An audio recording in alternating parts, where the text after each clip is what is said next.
What if I told you Jesus came to abolish religion? What if I told you voting Republican really wasn't his mission?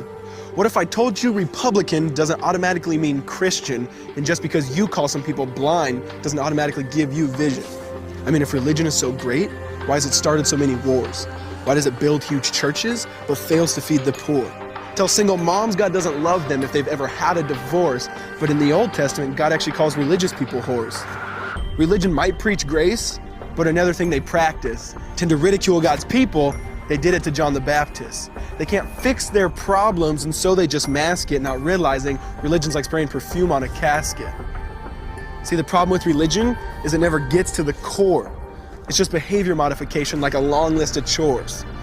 Like, let's dress up the outside, make it look nice and neat. But it's funny, that's what they used to do to mummies while the corpse rots underneath.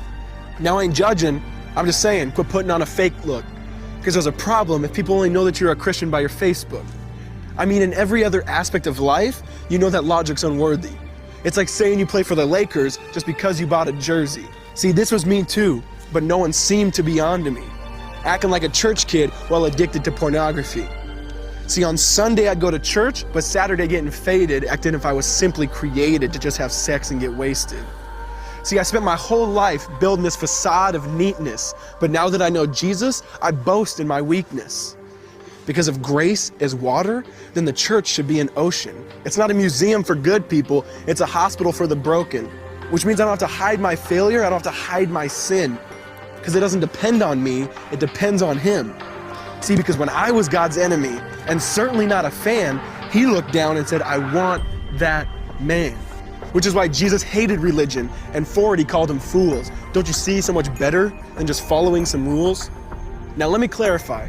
I love the church, I love the Bible, and yes, I believe in sin. But if Jesus came to your church, would they actually let Him in? See, remember He was called a glutton and a drunkard by religious men. But the Son of God never supports self-righteousness, not now, not then. Now back to the point, one thing is vital to mention. How Jesus and religion are on opposite spectrums. See, one's the work of God, but one's a man-made invention. See, one is the cure, but the other's the infection. See, because religion says do, Jesus says done. Religion says slave, Jesus says son. Religion puts you in bondage, while Jesus sets you free. Religion makes you blind, but Jesus makes you see. And that's why religion and Jesus are two different clans. Religion is man searching for God. Christianity is God searching for man.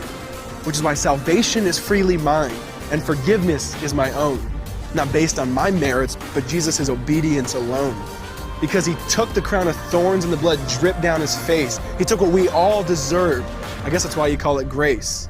And while being murdered, He yelled, Father, forgive them. They know not what they do. Because when He was dangling on that cross, He was thinking of you. And He absorbed all your sin and He buried it in the tomb, which is why I'm kneeling at the cross saying, come on, there's room. So for religion, no, I hate it. In fact, I literally resent it. Because when Jesus said, it is finished, I believe He meant it.